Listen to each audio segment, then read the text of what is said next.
be defined as the ability, purchasing power for the willingness of a consumer to buy a goods and service at a certain price categories variables. That means other factors remain constant. Demand schedule. A demand schedule shows a series of alternative possibilities of quantities being demanded, which can be set down in a tabular format as per table 2.1. Given the various price of ballpoint pens, the quantity demand shows what amount of the pens that buyer will willing and able to buy. From table 2.1, we can see that when the price of the ballpoint pen increase from Rm2 to Rm3, the quantity demand for ballpoint pen will fall from 80 to 60 units.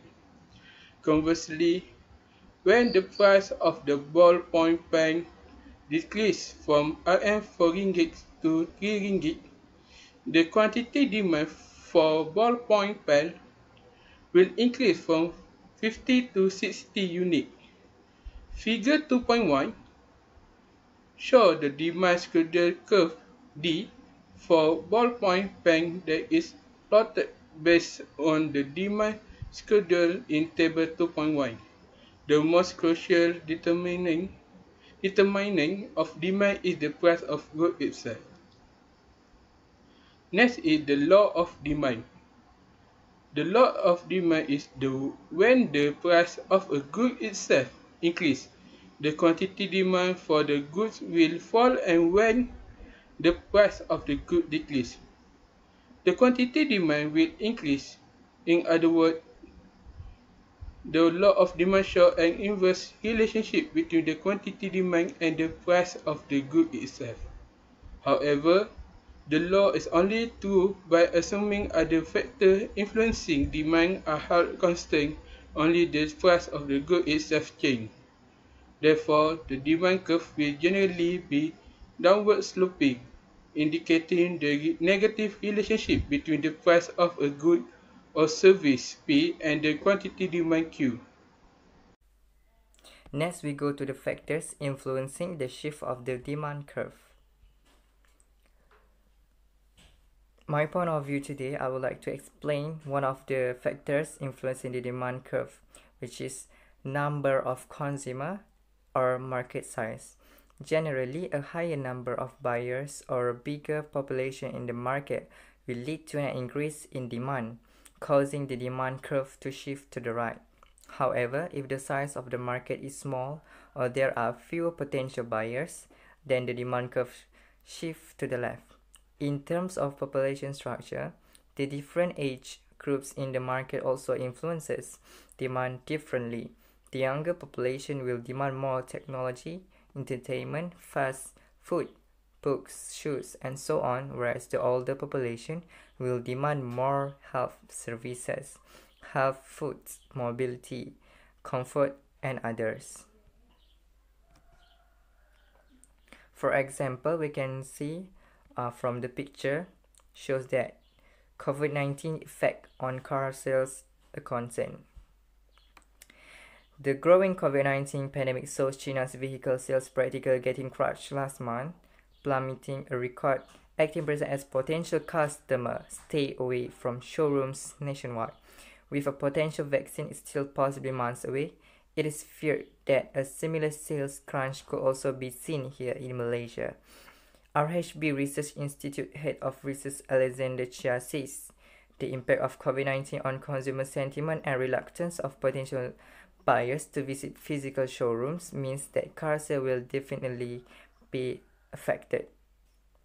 The recent developments on the local political landscape and oil price collapse are also negative for consumer sentiment. For consumer discretionary big tickets item, based on our estimates, the new vehicle sales may have fallen around 4% year-on-year in the first 2 months of 2020, he tells SHAFIEQ Week. And also here we can see that at the launch of the NAP 2020 last month, Malaysian Automobile Association MAA President Dato' Aisyah Ahmad said the association will not revise its 2020 total industry volume TIV forecast just yet in light of the COVID-19 outbreak and political uncertainty.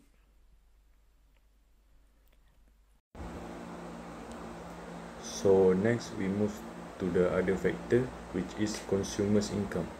With higher individual income, the demand for normal or superior goods and service will increase. A rise in income will shift the demand curve of normal goods to the rightward and vice versa. A normal good is any good that increases in demand when income increases, such as food or clothing. A superior good is similar to a normal good, but relatively expensive. For example, that diamond or luxury car. So this is the current situation that we have right now.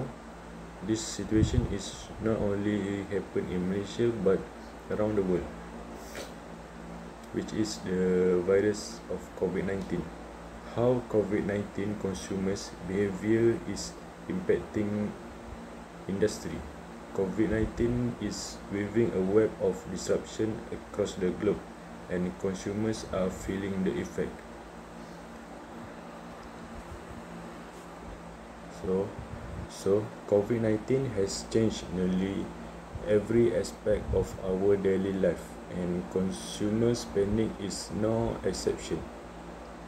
Generally, spending is down across all industry, as lockdown measures have restricted what we can spend money on, due to the restaurant and shop being shut and air travel suspended. As we all know that we have the current situation that the lockdown has closed many restaurants. This will make consumer less spending on to go to restaurant or to buy some stuff. Other than that, equally, the economic consequence of the coronavirus pandemic have meant consumers are less inclined to spend more, with many expecting their household income to continue to fall in the coming month. Lastly, time spent indoor, however, has causes us to spend more on home entertainment and groceries. Supply definition and change in quantity and change in supply. Supply definition. Supply is defined as the producer's ability and willingness to supply different quantities of goods and service at different possible price and time range. The law of supply states that when the price of a product increases, the quantity supplied for that product will also increase, because price and quantity supplied have a positive relationship.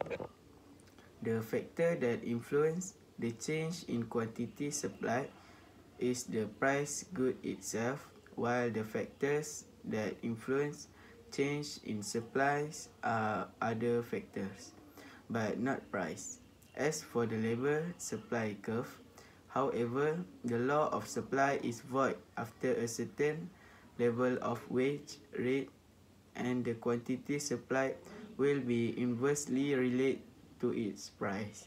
This is known as the backward bending labor supply curve.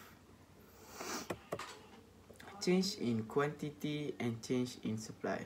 The change in quantity supply is shown by a movement along the same supply curve. It is caused by the change in the price of good itself, while other factors influencing supply remains unchanged. A change in supply is caused by relevant factors other than the price of the product, which will involve the shift of the supply curve. Remember, The price of the good itself will not be the cause of a change in supply.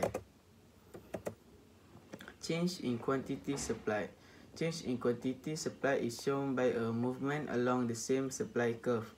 The change in quantity supply is caused by the change in the price of the good itself, ceteris paribus.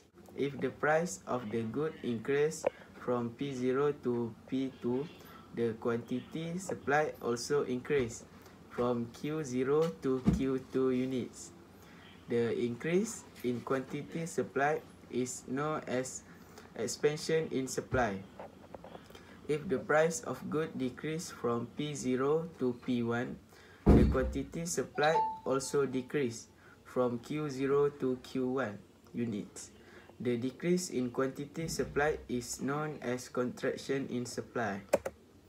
Change in supply cause the entire supply curve to change involving a rightward or a leftward shift of the supply curve.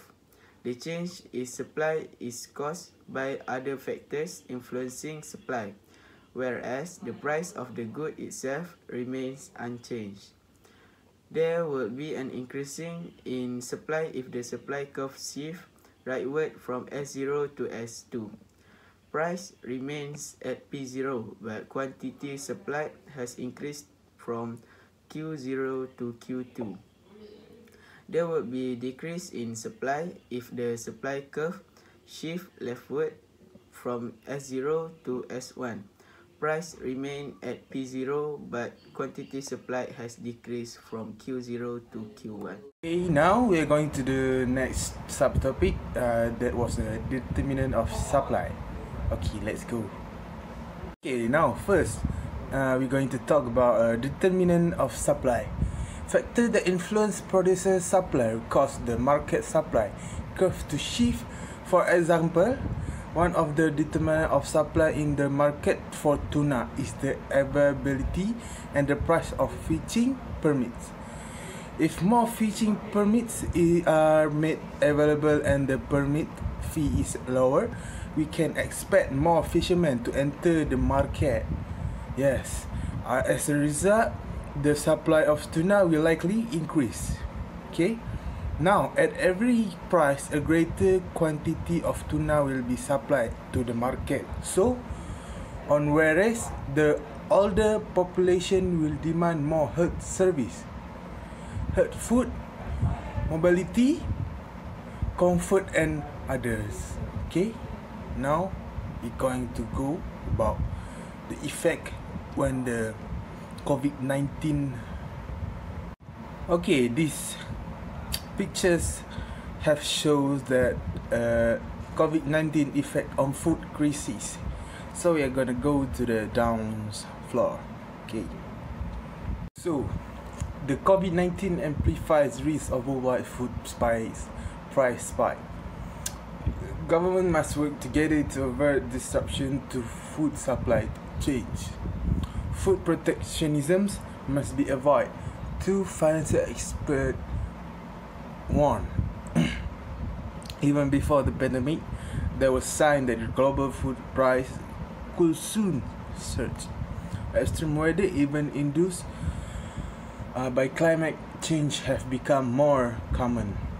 African swine fever wiped out over 1/4 of the world peak population last year, caused food price in China to increase by 15 to 22% year on year so far in 22. And more recently, the world locust blight in 17 years has destroyed crops in East Africa.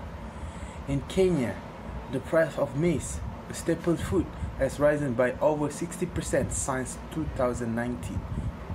COVID-19 amplifying the risk of the worldwide food spike, which will trigger crises in many developed countries. In the poorest of these food accounts for the 40 and 60% of the consumption basket, about 5 to 6 times its share in advanced economics. Okay, so we're gonna go to down. Okay, now as you all can see that the curves due to COVID-19. The spike was really unbreakable. Okay, you can see that spike. Okay, now we're going to go. While the COVID-19 pandemic has led to falling growth, rising employment, widening fiscal deficit, and soaring debt. Moreover, developing countries are already facing sudden stop in capital and remittance inflows and collapse in tourism. Even before COVID-19, many low-income countries were at serious risk of debt distress, and many of these economies are also highly vulnerable to spike in food price. Okay, thank you. Okay, Assalamualaikum.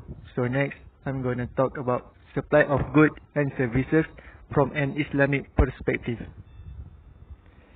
In Islam, supply is influenced by Islamic values. A Muslim producer must not produce or sell any goods and services that are forbidden by Islam. For example, they sell drugs and alcohol. In Islam, supply is not only meant to satisfy the demand of consumer or to maximize the producer profit, but also meant to take care of the whole society. In other words, the Muslim producer should supply a sufficient amount of daruriyah goods, that's it, basic goods, and hajiyah goods, comfort goods, before supplying kamaliyah goods, that's it, luxury goods. Next, Muslim producer must not supply goods and services that are wasteful and dangerous to society. For example, they must not supply goods and services such as liquor, drugs, and gambling. This basically means must avoid supplying goods and services that are forbidden in Islam. Muslim producer must also not undertake transactions that are forbidden by Allah Subhanahu wa Ta'ala. For example, the Muslim producer should conduct his or her business transaction in the best possible manner while respecting his or her customers. The action of cheating and mistreating customers or conducting business rudely are considered bad in Islam. So, next, in this chapter, we have examined the two most important economic elements, that's it, demand and supply. So, demand is defined as consumers' ability and willingness to buy different quantities of goods and services at different possible price and time range. The law of demand states that when the price of product increase, the quantity demand for that product will decrease because price and quantity demand have an inverse relationship. The factor that influences the change in quantity demand is the price of the good itself, while the factor that influence change in demand are other factors, but not the price. However, in certain circumstances, the law of demand is void and quantity demanded will be positively related to its price. Next, supply. Supply is defined as the producer's ability and willingness to supply different quantities of goods and services at different possible price and time range. The law supply states that when the price of product increases, the quantity supply for that product will also increase because price and quantity supply have a positive relationship. The factor that influences the change in quantity supply is the price of the good itself, while the factor that influence change in supplies are other factors, but not the price. As for the labor supplies curve, however, the law of supplies evolves after a certain level of wage rate, and the quantity supplies will be inversely related to its price. This is known as the backward bending labor supplies curve. Thank you.